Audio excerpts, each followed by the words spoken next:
Welcome to the deep dive.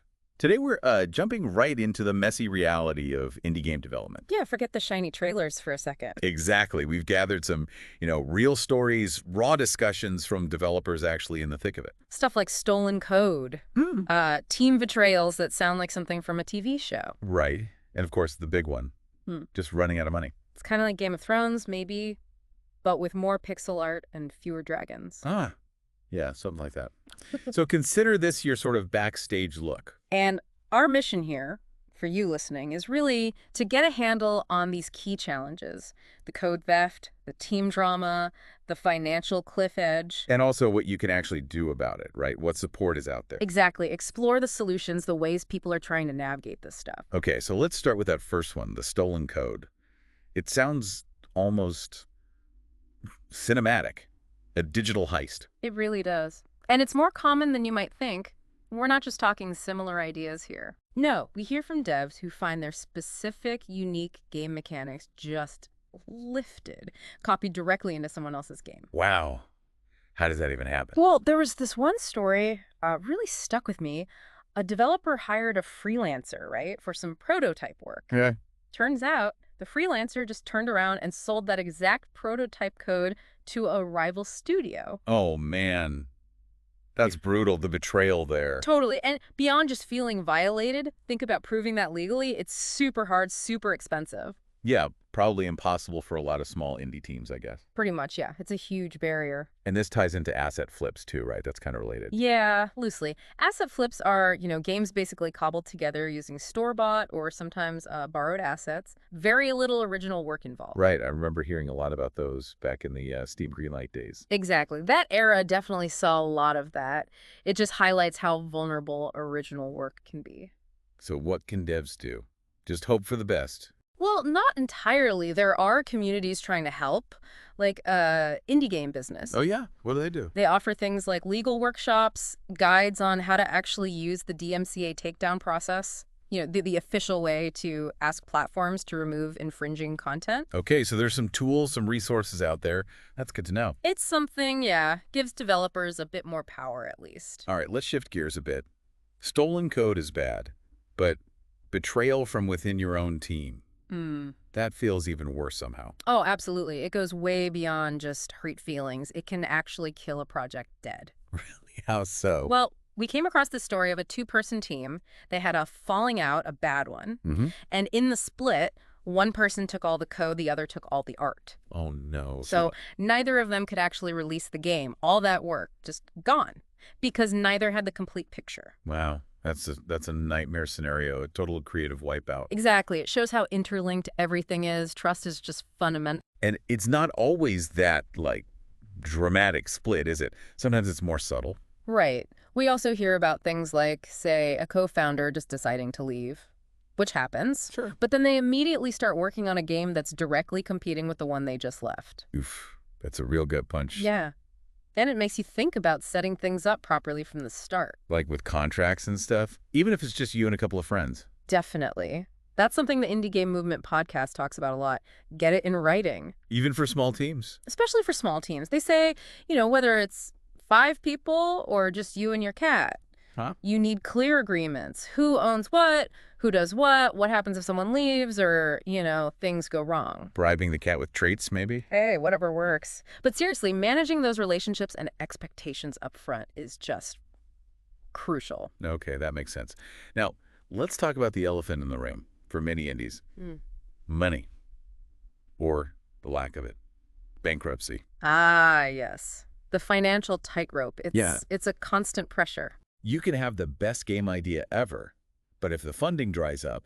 It's game over, literally. And the stats are pretty stark, aren't they? Yeah, that one about, 70% of indie games making less than $10,000? Exactly, less than 10 grand. That really puts the financial risk into perspective. All those hours, all that passion for often very little financial return. It is really sobering.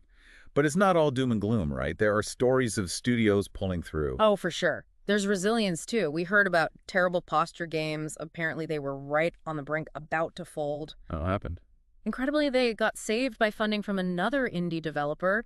Someone in the community stepped up. Wow, that's amazing. That says a lot about the community spirit sometimes. It really does. There can be a strong sense of solidarity, but, it also makes you ask why so many studios get into financial trouble in the first place. Right. What are the common pitfalls? Well, often it's a lack of a real marketing plan. Just hoping people will find the game isn't enough. Okay. What else? Scope creep is a big one? Yeah. Where the project just keeps getting bigger and bigger. Exactly. More features, more complexity. It delays everything and costs more money. And sometimes just ignoring the market. Like trying to make the next Among Us or something? Precisely. Chasing trends without having a unique angle or understanding if there's actually still an audience for it, that often leads to disappointment. So, for someone listening, maybe dreaming of making their own indie game, what's the advice? How do you avoid crashing and burning financially? I think a realistic approach is key. Prototyping is vital. Making small, testable versions first. Yeah, test your core idea, see if it's fun, see if anyone's interested before you pour years and savings into it. Makes sense. And the classic advice, don't quit your day job too soon. Seriously. Right. Keep that safety net. Having that stable income just removes so much pressure while you're navigating the wild ride of indie dev. Speaking of challenges, we actually got a couple of listener questions that fit right in here. Oh, cool. First one is from @PixelPirate. We ask, my game got cloned in 48 hours. Should I sue or cry? Oof. 48 hours. That's Wow. incredibly fast. And yeah, honestly, both reactions feel pretty justified. Right. So what's the first practical step? Forget crying for a sec. Documentation. Absolutely first. Screenshot everything. Compare the clones side by side with your game. Note every single similarity meticulously. Okay, gather the evidence. Then what? Lawyer up. It's worth considering. Talk to a lawyer who knows about intellectual property. It can be expensive and maybe not feasible. Especially for an indie. Exactly. But you need to know your options. Hey, maybe offer the lawyer payment in Steam keys. Huh. Lifetime supply. Worth a shot. You never know. Okay, second question. This one's about burnout. You're pouring everything into this risky project. How do you avoid just completely flaming out? Burnout. Yeah, it's a huge, huge risk in indie development. It's so demanding. So what's the secret? Well, according to places like the Indie Game Dev podcast, it's treating self-care as essential, not optional. Like getting enough sleep, Yeah. eating properly. Exactly. Sleep, decent food, actually stepping away from the computer, getting outside. It sounds basic, but it's fundamental. It's not slacking off. It's investing in your ability to keep going. Precisely. You're investing in your most important tool, yourself, your brain, your energy. You need that to solve problems, be creative, and just, survive the tough times. Okay, so as we kind of wrap up this deep dive into the darker corners of indie dev, what are the main things you hope people take away? I think it's about balance, really. You need realistic planning. Yes. You need to know these risks exist, the theft, the team issues, the money stress. Be aware. Be aware, yeah. But don't let it kill the passion, that spark that made you want to make a game in the first place. But keep the dream alive, with eyes open. Right. And use tools, like the customer value proposition. Basically, figure out what makes your game special. Why should someone play this game? So focusing on what makes you unique can help you stand out. Definitely. It improves your chances, helps you connect with players who will actually appreciate what you've built. Okay. And maybe one last thought. You mentioned resilience. What about when things do go wrong? Failure happens, right? Oh, absolutely. Setbacks are almost guaranteed in this business. So how should you approach that? Try, and I know it's hard, but try to see failures as learning opportunities. Seriously.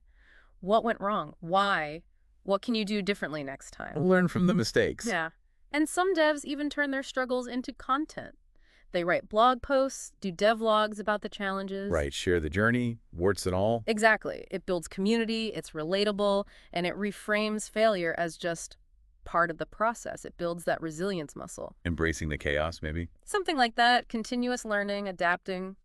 That's the name of the game. All right. Well, that's our deep dive into the often wild, sometimes tough, but ultimately fascinating world of indie game development. Thanks for joining us. Stay indie, stay fierce.